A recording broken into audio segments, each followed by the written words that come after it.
बिस्मिल्लाहिर्रहमानिर्रहीम। अस्सलाम वालेकुम नाज़रीन, मैं अहमद फ़वाद हूँ और आप मेरा यूट्यूब चैनल देख रहे हैं। नाज़रीन, बड़ी खबर और ब्रेकिंग न्यूज़ के साथ आज की व्लॉग में आपकी खिदमत में हाजिर हुआ हूँ। और बड़ी ब्रेकिंग न्यूज़ है, सुप्रीम कोर्ट ऑफ पाकिस्तान से बड़ी तब्दीली हुई है। चीफ जस्टिस कादी फ़ाइज़ ईसा साहब ने अचानक अपनी कुर्सी छोड़ दी है और वो बैरून मुल्क रवाना हो गए हैं।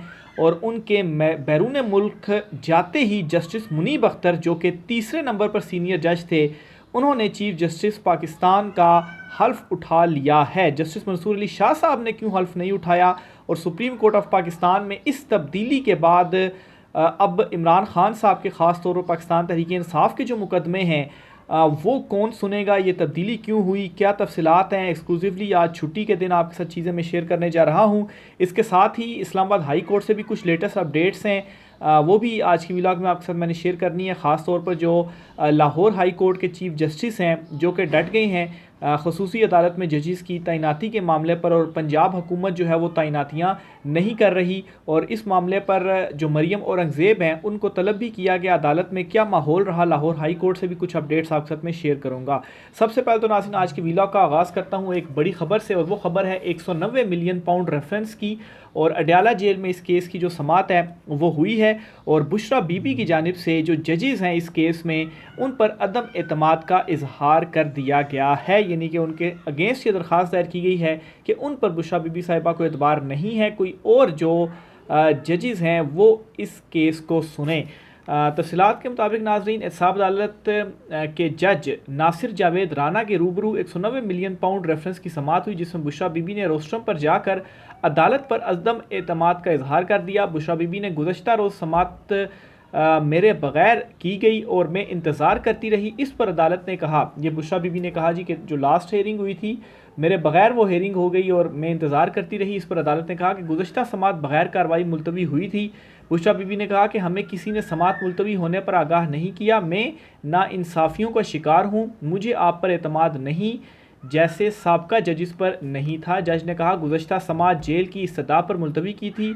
अदालत ने मुल्ज़िमान के वकला से पूछा कि क्या आप भी अदम एतमाद करते हैं। इस पर वकला ने इस्तदा की कि हमें अदालत पर एतमाद है, ताहम मोकल से मशवरा करने की इजाज़त दी जाए। समात में 1.5 घंटे का वक्फ़ा आया। इस हवाले से इमरान खान और वकला 1.5 घंटे तक बुशरा बीबी को समझाते रहे। बाद बुशरा बीबी और वकला ने दोबारा एतमाद का इजहार कर दिया। समात के आगाज़ पर बुशरा बीबी कमरा अदालत आई और फैमिली कॉर्नर में ना गई बल्कि मीडिया बॉक्स के सामने बैठ गई। बुशरा बीबी कमरा अदालत आकर इमरान खान और उनकी बहनों से मिलने भी ना गई। बानी पीटीआई के इसरार के बावजूद बुशरा बीबी फैमिली कॉर्नर में ना गई। बहरहाल जी, इस केस की जो मज़ीद समात थी वो अदालत ने 22 मई को मुलतवी कर दी है, और समात के लिए नोटिस जारी करते हुए ये 22 मई तक मुलतवी की गई है। तो ये एक बड़ी डेवलपमेंट थी अडयाला जेल के अंदर, चूँकि ये समातें हो रही हैं। दूसरी तरफ नाज़रीन, जो लाहौर हाई कोर्ट के चीफ जस्टिस साहब हैं जो कि डट गए हैं, एक तो इलेक्शन ट्रिब्यूनल के मामले पर, और दूसरा जो 6 जजेस हैं खसूसी अदालतों में तैनाती के हवाले पर, उस पर डट गए हैं।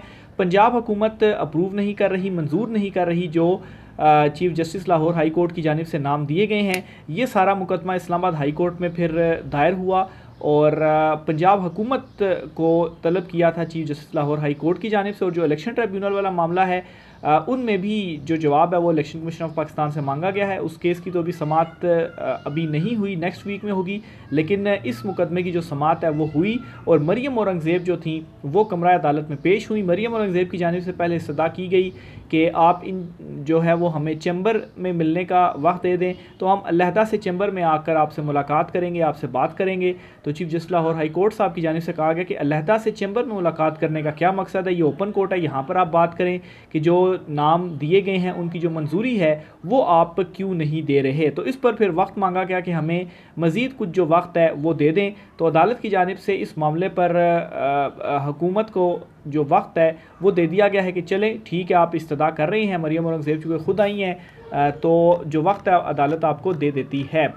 लाहौर हाई कोर्ट ने पंजाब हुकूमत की जानिब से रावलपिंडी में इमरान खान, शाह महमूद कुरैशी, शेख रशीद समेत अहम शख्सियात के खिलाफ 9 मई के मुकदमात से मुतल्लिक केसेस ट्रांसफ़र करने के लिए दायर दरख्वास्त पर दहशतगर्दी अदालतों में जजों की तैनाती करने के लिए हुकूमती टीम को मोहलत देने की इस्तदा मंजूर कर ली। अदालत ने मज़ीद समात सोमवार तक मुलतवी करते हुए आइंदा समात पर पेशरफ्त रिपोर्ट भी तलब कर ली। चीफ जस्टिस मलिक शहजाद अहमद ख़ान ने केस की जुम्मे को समात की। अदालती हुक्म पर पंजाब के सीनियर सूबाई वज़ीर मरियम औरंगज़ेब सूबाई वज़ीर कानून मियां मुश्तबा, एडवोकेट जनरल पंजाब और दीगर जो है वो अदालत में पेश हुए।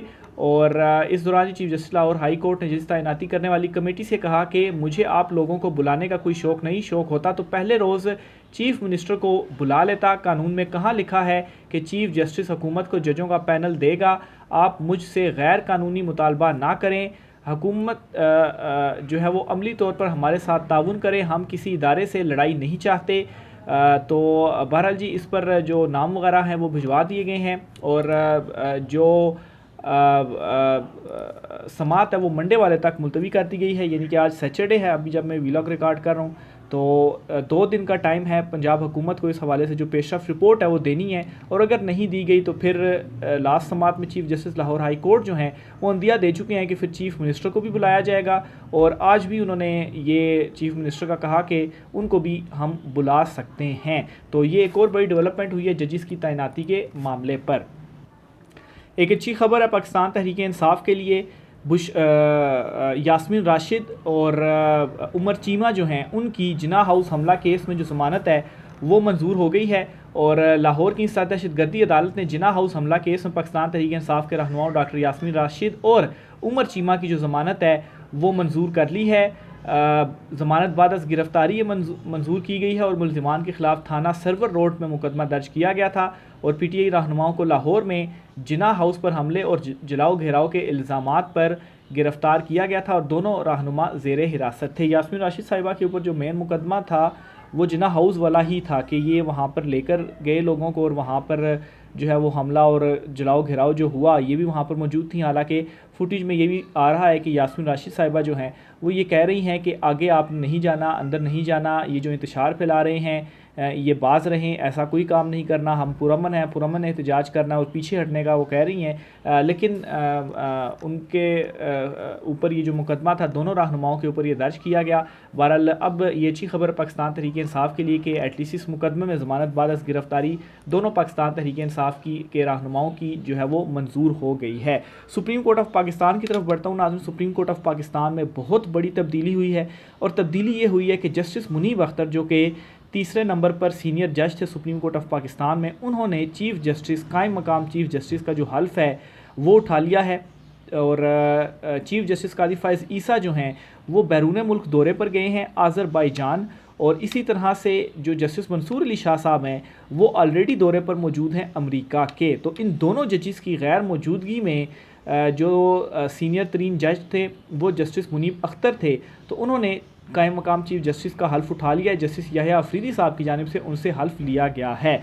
अब ये जो बड़ी तब्दीली हुई है ये इम्पॉर्टेंट क्यों है और इससे क्या इम्पैक्ट आएगा और कब तक justice Munib Akhtar chief justice बतौर कायम मकाम चीफ जस्टिस खिदमात सर अंजाम देंगे और क्यों अभी तक सुप्रीम कोर्ट ऑफ पाकिस्तान की इस हफ्ते की अभी तक की जो काज लिस्ट है वो सामने नहीं आई। पहले तो आपको बताता चलूँ जी कि चीफ जस्टिस कादी फ़ाइज़ ईसा 18 से 22 मई तक आज़रबाईजान का दौरा करेंगे और चीफ जस्टिस दौरा आज़रबाईजान में SCO इजलास में शिरकत करेंगे। इनकी के गैर मुल्की दौरे के सबब जस्टिस मुनीब अख्तर कायम मकाम चीफ जस्टिस होंगे। Chief justice Pakistan justice Qazi Faez ईसा 18 से 25 मई तक मुल्क से बाहर होंगे और सीनियर जज जस्टिस मंसूर अली शाह भी पहले से ही बैरून मुल्क के दौरे पर हैं। चीफ जस्टिस की गैर मौजूदगी में जस्टिस मुनीब अख्तर ने ये जो हल्फ है वो उठाया है और जस्टिस मुनीब अख्तर ने उनसे जो हल्फ है वो लिया, जस्टिस याहिया अफरीदी ने जो हल्फ है वो लिया है। अच्छा, एक तो नाज़रीन आज हफ्ता है, जुम्मा हफ्ता, ये 2 दिन होते हैं सुप्रीम कोर्ट ऑफ पाकिस्तान से जो कास्ट लिस्ट है वो जारी की जाती है नेक्स्ट वीक की, कि इस वीक में कौन कौन से जो अहम मुकदमे हैं वो समात के लिए मुकर्रर होंगे। लेकिन अभी तक जो कास्ट लिस्ट है वो मेरी नज़र से नहीं गुजरी कि वो जारी हुई हो, लेकिन आज वो जारी हो जाएगी। तो बतौर चीफ जस्टिस जो हैं जस्टिस मुनीब अख्तर साहब अब कौन कौन से मुकदमे समात के लिए मुकर्रर होते हैं और उन मुकदमों की समात के लिए जो बेंच है वो कौन से बनते हैं और फिर जस्टिस मुनीब अख्तर बतौर चीफ जस्टिस उन मुकदमों को जब सुनेंगे और ख़ास तौर पर इमरान खान साहब के जो मुकदमे हैं या PTI ने जो दरख्वास्तें दी हुई हैं उन मुकदमों का क्या होगा।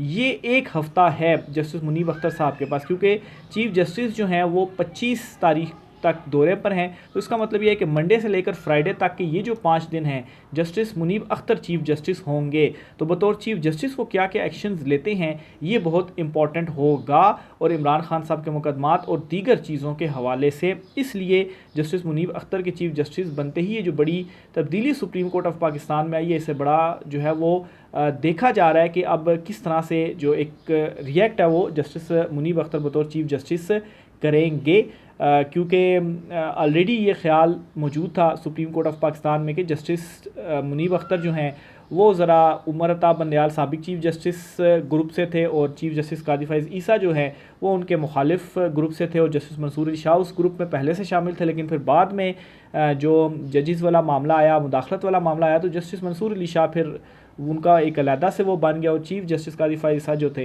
वो एक अलहदा से मामले के ऊपर आ गए। तो बहरहाल ये बहुत बड़ी तब्दीली है। आज सैटरडे वाले दिन काज लिस्ट जारी होगी, उसमें देखना क्या मुकदमे बनते हैं और फिर अगले 5 दिन सुप्रीम कोर्ट ऑफ पाकिस्तान में क्या क्या होता है, ये बहुत ज़्यादा इंपॉर्टेंट है। अभी तक कोई डिटेल्स तो नहीं सामने आई, लेकिन आज इम्कान है इस बात का कि नई जो काज लिस्ट है वो सामने आएगी। पार्टी इख्तलाफात के हवाले से इमरान खान साहब ने नोटिस लिया है और शानदाना गुलजार जो हैं इन्हें इमरान खान साहब ने अडयाला जेल में तलब किया है। अब जो पार्टी इख्तलाफात वगैरह हो चल रहे थे पाकिस्तान तहरीक इंसाफ के अंदर, तो इस पर जी पहले ये भी इतला सामने आई कि जो शानदाना गुलजार हैं इन्हें इमरान खान साहब की जानिब से पहले भी अडयाला जेल में बुलाया गया, लेकिन शानदाना गुलजार अडयाला जेल नहीं गई कि उनकी जो गाड़ी है वो ख़राब हो गई थी। ये एक डिटेल सामने आई थी, लेकिन इस पर शानदाना गुलजार साहिबा का ये कहना है कि उन्हें बताया ही नहीं गया कि इमरान खान साहब ने आपको बुलाया है। तो इससे ये ज़ाहिर होता है कि कोई नहीं चाहता कि शानदाना गुलजार जो है वो एक्टिव रहें या पीटीआई में रहें। तो इस तरह की जो मिसअंडरस्टैंडिंग्स है वो फैलाई जा रही है। इमरान खान साहब को गुस्सा तो आएगा कि भाई मैंने उनको बुलाया, वो क्यों नहीं आई, और वो कह रही हैं कि मुझे किसी ने बताया ही नहीं है। और फिर ये भी रिपोर्ट हो रहा है जी कि उनकी जो गाड़ी थी वो ख़राब हो गई, इस वजह से वो नहीं आई। तो बहरहाल इमरान खान साहब ने इन इख्तलाफात पर नोटिस लिया और शानदाना गुलजार को दोबारा से अडयाला जेल में उन्होंने बुलाया है। खबर की डिटेल आपके सामने रखता हूँ जी। ज़राए के मुताबिक जुमेरात को सियासी मुलाकातों के दौरान पार्टी इख्तलाफात के बायस मुबैना ग्रुपिंग वाला मामला सामने आने पर इमरान खान ने शानदाना गुलजार को तलब किया है। अडयाला जेल में सेनेटर शिबली फराज, सेनेटर आज़म स्वाति, तैमूर मलिक और कर्नल रिटायर्ड एजाज मिनहाज ने जेल में इमरान खान से मुलाकात की और इस दौरान शिबली फराज ने इमरान खान को पार्टी से मुतल्लिक ब्रीफिंग देते हुए कहा कि हम आपके फ़ैसलों पर अमल करते हैं, आपने हमें ओहदे भी दिए और आपकी हिदायत के हम पाबंद हैं, लेकिन हमें पार्टी के अंदर से गद्दारी के सर्टिफिकेट दिए जा रहे हैं। इमरान खान के सामने पार्टी की सूरत-ए-हाल बताते हुए रहनुमाओं ने कहा कि आप तहफ़्फ़ुज़ात रखने वाले रहनुमाओं को तलब करें, इनसे मुलाकात करें ताकि हम अपने अंदरूनी मसाइल ख़त्म करके असल इशूज़ पर तवज्जो दें। इमरान खान ने कहा, मुझे पता है कि किस ने कुर्बानियाँ दी हैं और कौन किस के साथ मिला हुआ है। सदाकत अब्बासी जैसे लोगों पर जो तशद्दुद हुआ और प्रेस कॉन्फ्रेंसेस करवाई गई वो भी मुझे मालूम है। इमरान खान ने गुज़श्ता हफ्ते भी शानदाना गुलजार को मुलाकात के लिए तलब किया था, ताहम वो मुलाकात के लिए नहीं गई। इस हवाले से जब शानदाना गुलजार से रब्ता किया गया तो उन्होंने बताया कि इन्हें मुलाकात के लिए कोई पैगाम मौसूल नहीं हुआ था, ताहम वो अगले हफ्ते अदालत से रुजू करने के बाद इमरान खान से मुलाकात के लिए जाएंगी।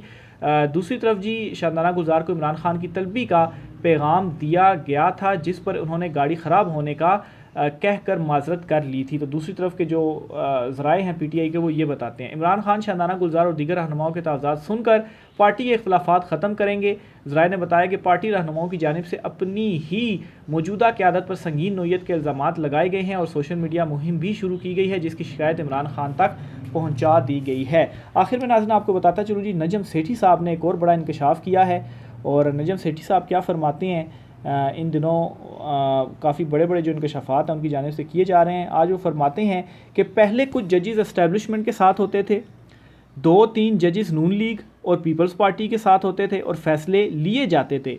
एस्टेब्लिशमेंट इतनी ताकतवर थी कि वो सुप्रीम कोर्ट तक पहुंच जाती थी, मगर इस बार जो सियासी शऊर है, अवाम की इमरान खान के साथ वाबस्तगी है, ये एस्टेब्लिशमेंट के लिए चैलेंज है। यानी कि नजम सेठी जैसा बंदा भी ये खुद अपने मुंह से कह रहा है जी कि पहले जजेस मैनेज होते रहे हैं और मैनेज होने में जो उन्होंने नाम लिया किन जमातों का, एस्टेब्लिशमेंट का, नून लीग का और पीपल्स पार्टी का, पीटीआई का नाम नहीं लिया। लेकिन अब उन्होंने कहा है कि अब ऐसा इसलिए नहीं हो पा रहा क्योंकि अवामी शऊर जो इमरान खान ने दे दिया है अवाम को, तो और साथ में जो वाबस्तगी है पीटीआई के साथ, तो वो एस्टेब्लिशमेंट के लिए एक बड़ा चैलेंज बनी हुई है। ये एक छोटा सा क्लिप है, ये ज़रा आप सुनिएगा। इसमें जी बिजली की कीमतों के हवाले से क्लिप अभी चल नहीं रहा, चलो मैं आपके सामने पढ़ देता हूँ जुलाई में बिजली की कीमत जो है,